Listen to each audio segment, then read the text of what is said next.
Apa? Adakah yang bisa jawab atau adakah yang bisa menerka-nerka kira-kira apa produknya laboratorium klinik, sebuah laboratorium klinik, misalnya ibu kasih contoh di slide ibu itu Prodia, lab besar ya, salah satu lab besar di Indonesia. Let's say misalnya Pramita, apa produk yang mereka jual? Mereka kan jualan tuh, apa? Apa? Jasa Lupa. pemeriksaan, Bu. Oke, jadi case-nya kalau di dunia laboratorium, khususnya laboratorium klinik ya, laboratorium medik, itu eh, produknya adalah pemeriksaan. Jadi setiap parameter pemeriksaan, pemeriksaan hematologi, pemeriksaan urin lengkap, pemeriksaan glukosa darah puasa, glukosa darah sewaktu itu adalah produk-produk laboratorium klinik gitu. Jadi apa ya, bisa dibilang jasa ya, produknya juga ada berupa hasil kan, nanti kalian dapat hasil.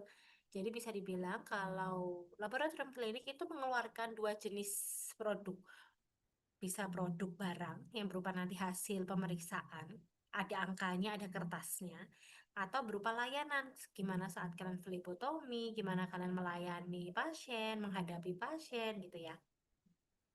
Nah, ini Ibu contoh dari Prodia ya, webnya Prodia, Ibu screenshot. Nah, di sini langsung kelihatan nih produknya mereka adalah ini. Jenis tesnya apa aja? Nanti jenis tesnya dikaji lagi macam-macam apa, dibedain. Bisa vaksinasi juga, bisa konsultasi juga, bisa home service juga gitu. Oke, itu tadi sudah pendahuluan. Jadi kalian sudah tahu kalau produknya laboratorium klinik itu bisa produk, bisa juga jasa atau pelayanan. Kalau kita bicara produk ya, produk itu sebenarnya dia punya 3 layer. Ada yang bagian inti atau yang disebut dengan core product. Ada lagi bagian aktual. Aktual itu di satu lapisan di atasnya core, di atasnya inti. Kalau augmented itu lapisan paling luar. Biasanya augmented ini adalah apa ya, pembeda atau ciri khas penambah sebuah produk yang bisa membedakan dia dengan produk-produk lain. Apakah harus? Tidak. Jadi apa yang harus, apa yang paling penting adalah yang core. Yang core itu yang paling penting. Intinya di situ. Actual itu physically-nya. Bentukannya, terus mereknya misalnya, materialnya, atau kalau kita bicara laboratorium, reagen bahan yang digunain. Kalau augmented itu adalah penambah doang, aksesoris doang. Tidak harus ada, tapi kalau ada itu akan menambah value dari produk itu. Kalau kita bicara produk ya, berarti kita sudah bicara jenis pemeriksaan atau parameter pemeriksaan di dalam sebuah laboratorium gitu.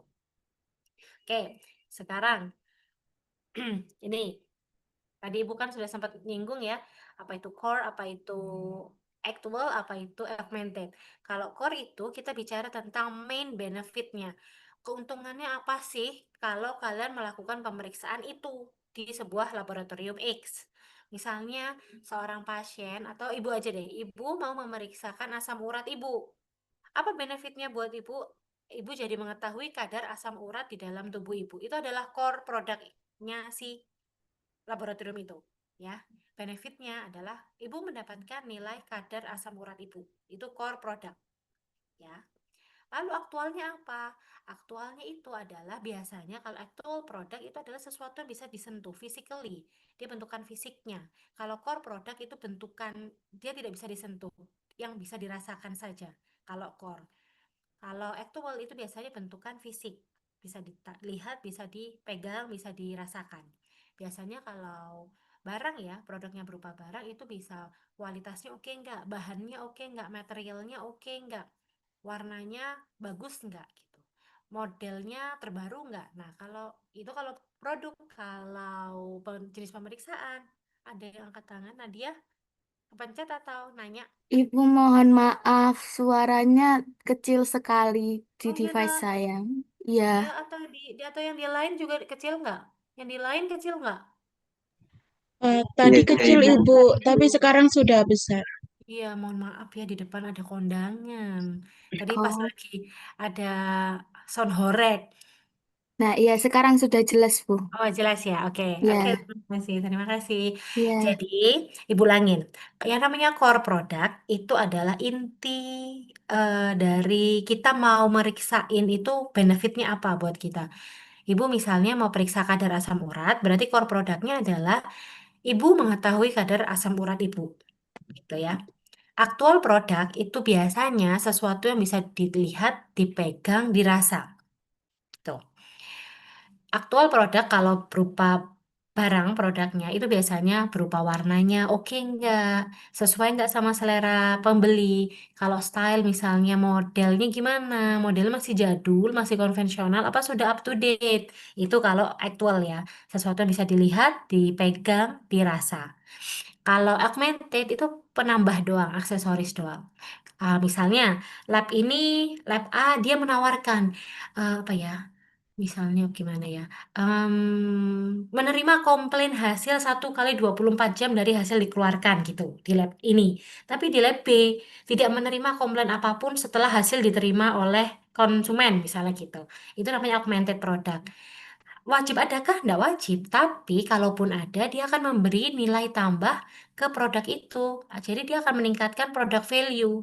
Kalau ada augmented product. Jadi kalau ada pertanyaan, apakah yang menjadi pembeda atau ciri khas spesial produk pemeriksaan laboratorium A dengan produk pemeriksaan laboratorium lainnya? Ya jelas jawabannya adalah yang augmented. Karena dia mau ditambahin, mau enggak, sok monggo. Kalau ditambahin, produk value-nya ningkat, naik. Kalau enggak, ya gitu-gitu aja nilai produknya gitu ya. Tetap core-nya tetap dapat, cuman ya gitu-gitu aja di konsumen. Misalnya lagi contoh, hmm, oh ini delivery. Jadi lab A menawarkan hasilnya bisa dikirim ke rumah, Bu. Ibu nggak perlu lagi datang ke lab kami, hasilnya bisa langsung dikirim ke rumah. Kalau Ibu perlu hard file-nya selain dapat WA, dapat email, Ibu juga bisa dapat hard file-nya nih kami kirim ke rumah. Itu lab A. Lab B nggak gitu. Hasilnya cuma by WA aja, Bu, atau email. Kami tidak bisa mengirimkan hard file-nya. Nah, kan beda ya. Itu adalah augmented product. Sama-sama dapat core-nya, dapat benefitnya. Ibu tetap dapat nih kadar asam urat ibu, tapi di lab A ibu bisa dapat hard file-nya juga karena ada service delivery-nya. Di lab B ibu nggak bisa dapat hard file-nya gitu. Ibu puas yang mana? Tentu jelas puas yang A dong. Ibu dapat soft file, iya, dapat dikirimin email, iya, hard file-nya juga dikirimin, kan enak ya. Itu akan menambah product value di lab A. Jadi begitu ya. Bisa dibayangkan kalau kita bicara Bisa. produk di, oke, di laboratorium seperti itu ya. Oke, nah ini berarti sudah terjawab nih. Itu maksudnya ibu-ibu kosongin, ibu pingin ngajak kalian diskusi. Kalau kita di laboratorium, core-nya apa, actual-nya apa, augmented-nya apa. Kita kasih contoh lagi. Itu tadi asam urat. Misalnya, let's say, hmm, oh ya, ibu nggak mau, Bu. Saya nggak mau kerja di lab. Lodam, kamu di mana? Ibu, saya nggak mau kerja di lab. Hati-hati di jalan ya. Eh, Saya maunya buka usaha ini, hmm, jual beli reagen kimia, reagen analis medis misalnya gitu. Ya, ini kan masuk banget nih di materi ini. Terus gimana dong? Apa core-nya? Apa actual-nya? Apa augmented-nya? Misalnya kita bicara aja, kita persempit lagi. Produknya untuk pemeriksaan glukosa darah, reagen diasis pemeriksaan glukosa darah gitu misalnya ya. Core-nya apa? Ayo, core produknya. Core-nya Apa? reagennya. Core itu bukan sesuatu yang physically. Core itu benefitnya. Apa?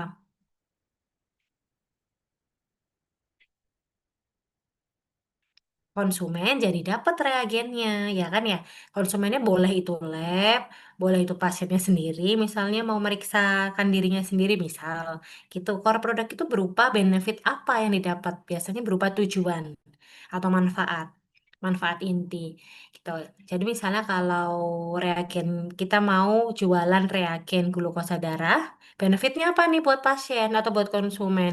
Konsumen mendapatkan reagen ini untuk memeriksakan glukosa darah mereka. Itu actual produknya apa? Contohnya, actual produk itu sesuatu yang physically bisa. Kalau core product itu kan non physically. Biasanya kita rasain doang manfaat. Kalau actual itu biasanya bisa dilihat, bisa dirasa, bisa dibandingkan gitu. Kalau actual apa? Kalau Bentuk botolnya.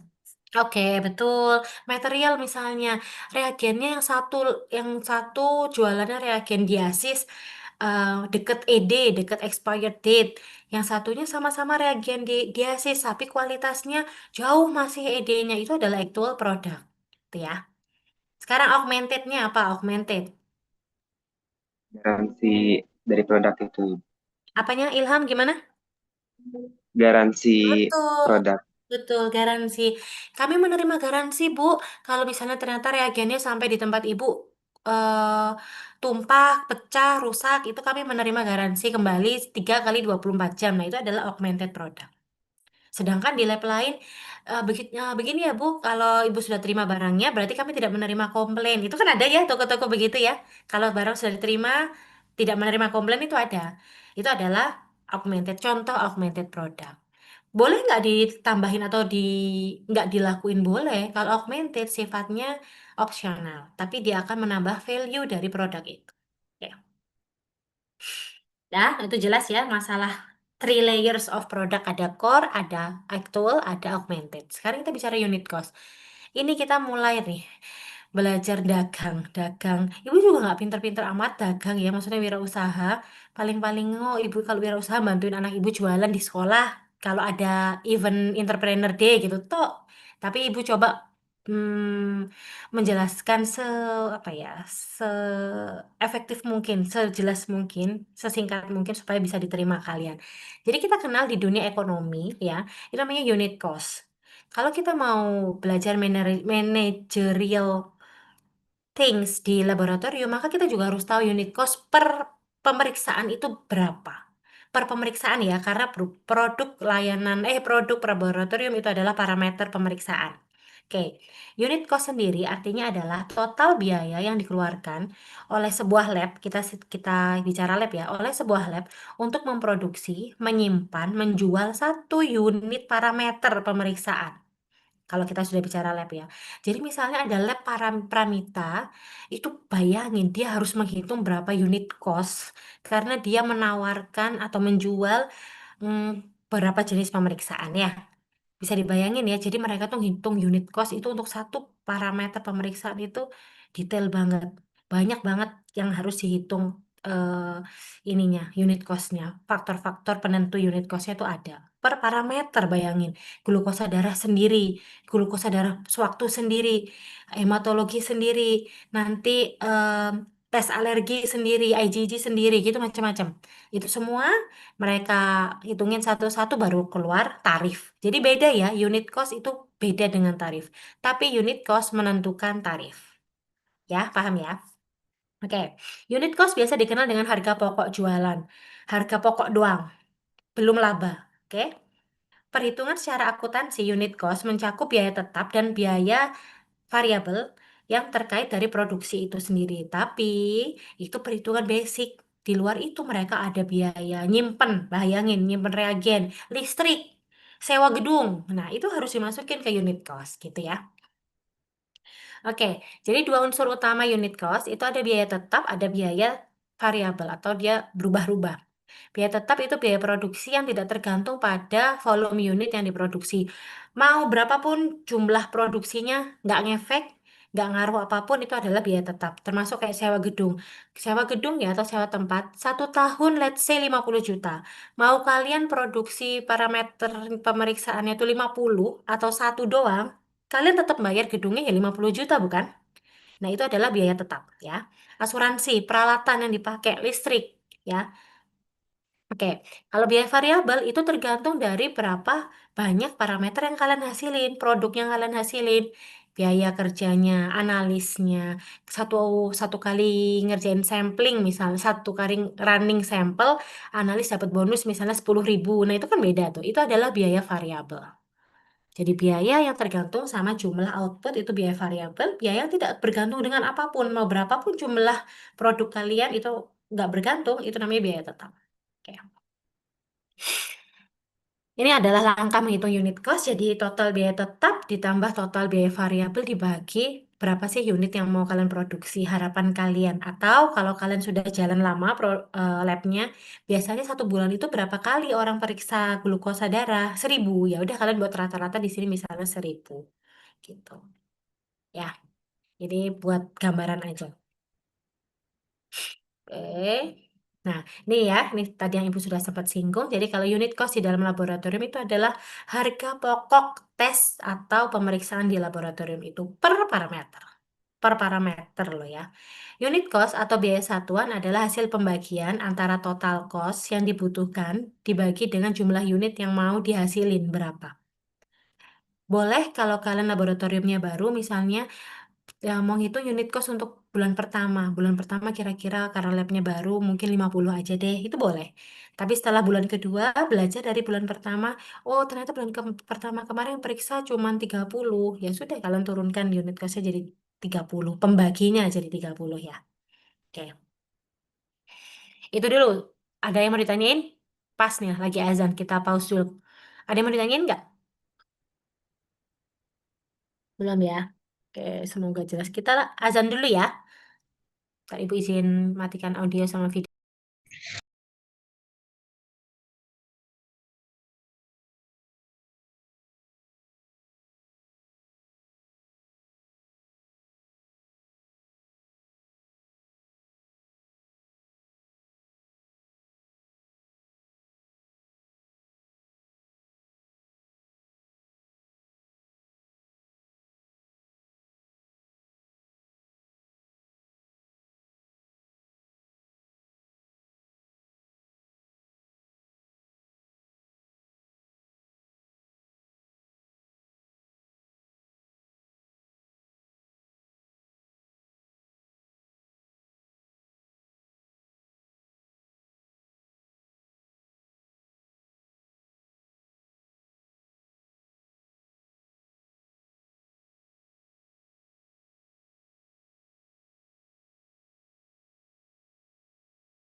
Oke, di tempat Ibu udah selesai azannya. Bisa Ibu lanjutin? Bisa, Bisa, Ibu. Ibu. Ibu izin lanjutin ya. Oke, jadi itu tadi tentang unit cost. Lalu dari unit cost itu kita bisa ada gambaran nih, nanti tarif laboratoriumnya itu berapa per parameter. Jadi, em, tadi ini ya. Ah, sorry. Aduh. Nah, jadi kalau kita bicara tarif ya, dan unit cost tadi kan kita nyinggung tentang direct sama indirect ya. Nah, biaya langsung untuk pemeriksaan atau yang kita bilang ini adalah tarif langsung, direct direct cost, itu biaya yang kontak langsung sama pemeriksaan misalnya, yang langsung kepake gitu. Kalau kita pemeriksaan glukosa, berarti kita perlu apa aja nih? Kita perlu vakuteiner, perlu spuit, perlu reagen, perlu gaji analisnya, ya kan? Perlu misalnya kalau kita apa namanya ngalibrasi alat pakai customer service di tempat kita beli alat pertama kali, kita perlu perlu bayar orangnya, ya operatornya maksudnya operator untuk kalibrasi. Terus biaya listrik, biaya air. Nah, jadi dia tuh kan yang kontak langsung sama si pemeriksaan. Itu adalah direct cost. Kalau yang indirect bagaimana? Yang indirect adalah yang aduh, kok ada azan lagi? Apa tadi Ibu salah ya? Gak apa-apa ya, lanjut aja. Biasa azan tuh kan memang sahut-sahutan. Di sini selesai, di agak ke sana baru mulai azan. Jadi em, biaya tidak langsung laboratorium itu biasanya biaya pemasaran. Ya, kita misalnya mau karena kita labnya baru, kita bikin flyer atau kita bikin baliho di jalan. Nah, itu adalah yang indirect cost. Terus biaya administrasi, biaya manajemennya, biaya penyusutan gedung, biaya dan lain sebagainya. Jadi tidak terlibat langsung atau tidak kontak langsung, tidak berhubungan langsung dengan parameter pemeriksaan itu gitu ya. Loh Bu, air sama listrik kan nggak berhubungan langsung Bu loh, nggak loh. Kalau kita periksa kan kita nyolok ke listrik, itu jelas. Berarti kan kita berhubungan langsung dengan listrik. Berarti kita memakan listrik, maksudnya memakai listrik, termakan, terpotong, misalnya terpotong token listrik. Kalau air Bu kan nggak berhubungan langsung. Karena waktu kita nyuci reagen, waktu kita misalnya perlu water bath ngisi air, itu kan kepake itu airnya ya. Jadi itu air, listrik, gedung itu termasuk dalam direct cost, bukan indirect ya. Oke. Jadi kalau kita mau menentukan tarif laboratorium, jadi kan kita hitung kasaran dulu unit cost-nya ya. Kalau unit cost per produknya sudah diketahui, bukan total loh ya, bukan total, tapi unit per produk, per parameter berarti kalau di dalam lab. Itu kita akan bisa tahu tarif pemeriksaan per parameter itu berapa masing-masing. Karena unit cost per masing-masing itu beda, ya. Tentukan keuntungan yang diinginkan. Misalnya, karena kalian baru lab pertama, pinginnya labanya 10% doang. Oke, 10% dulu. Nanti lama-kelamaan naik 30%, 50% terlalu tinggi. 35%, oke, gitu ya. Nanti ngefeknya di mana? Nanti akan dihitung-hitung, ada perhitungannya di akhir ya, ada dihitung-hitung, dijumlah akan ketemu tarif akhir yang biasanya dikeluarkan sebuah lab kepada pasien gitu. Nah, tahap ketiga ini penting ya, Dek. Ini tahapan apa ya? Cerminan diri. Jadi jangan kita kalau punya lab, suatu saat kalian ada rezeki bikin lab sendiri atau kalian buat toko bahan reagen ya, nyediain bahan reagen untuk pemeriksaan sendiri, itu penting. Poin nomor tiga itu jangan asal hitung unit cost, tek tek tek tek tek tek, terus labanya sekian, udah keluar inilah tarif kami. Enggak, bandingin dulu sama sekitaran kalian, sama pasaran berapa nih. Kenapa? Karena kalau kalian tidak mementingkan poin nomor tiga, kalian sama seperti bunuh diri. Kalau kalian menentukan harga terlalu tinggi, maka usaha kalian akan tutup perlahan-lahan, ya. Akan terkikis dengan yang sebelah-sebelah, dengan pesaing. Tapi kalau kalian menetapkan harga terlalu rendah hati, misalnya, aduh nggak apa-apa aku sekalian beramal, boleh beramal, tapi jangan di sini lah, karena kalau bikin lab seperti ini kan menyangkut menyangkut banyak orang ya, beramal di tempat lain aja misalnya. Jangan beramal yang sampai merugikan orang lain, merugikan pegawai. Aku pingin ini menentukan tarifnya rendah aja, rendah banget biar biar laris manis. Ya enggak juga, karena itu tadi kalian bisa ini mematikan usaha dengan tadi membunuh membunuh apa ini semangat pegawai-pegawai kalian dengan menetapkan tarif yang terlalu rendah. Jadi hati-hati. Ya poin nomor tiga ini tidak boleh terskip. Oke, nah ini yang ibu maksud dari tadi ya. Misal nih, aduh nggak jelas maaf ya ibu ini ambil dari Google soalnya. Ini ada nih tarif seperti ini. Urin rutin ini di puskesmas ya, makanya murah meriah seperti ini puskesmas nih. Urin rutin 15.000, sedimen urin 5.000, hemoglobin 8,5. Ini adalah tarif deh, bukan unit cost. Untuk menentukan tarif ini, sebuah puskesmas itu harus ngitungin satu per satu faktor penentu unit cost-nya setiap parameter. Biar ketemu 15.000 ini apa aja unit cost-nya. Biar ketemu pemeriksaan glukosa ya misalnya. 15.000 tarifnya ini apa aja unit cost-nya itu dirinci sama mereka begitu ya. Ini contohnya aja. Dan juga nih misalnya ada pemeriksaan urin. Ada yang mikros, ada yang makros. Ini kan kalau kalian di lab kalian langsung dapat begini nih bentukannya kan hasilnya ya kertas ini. Nah, ini adalah sebuah produknya. Ini produk nih. Ini aktual atau core product? Kertas yang begini ini. Hasil pemeriksaan aktual atau core product? Aktual. Betul. Betul. Betul sekali. Ini adalah aktual. Ingat ya, bedanya core sama aktual. Aktual itu bisa dipegang, bisa dirasa, bisa dilihat. Kalau core itu adalah bentukan benefit. Pasien ingin, pasien dapat, pasien mau gitu. Pasien memperoleh. Nah, itu adalah benefit atau core product. Oke.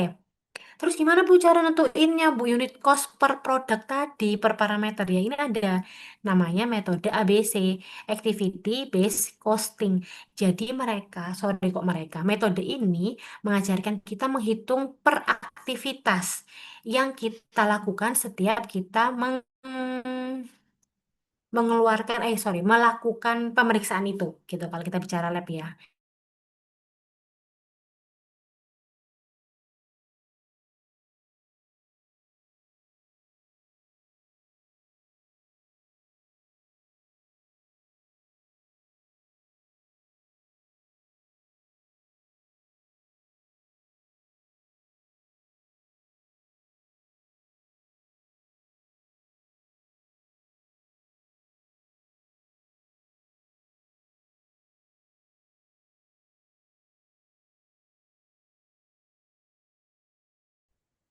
Ibu keluar tah?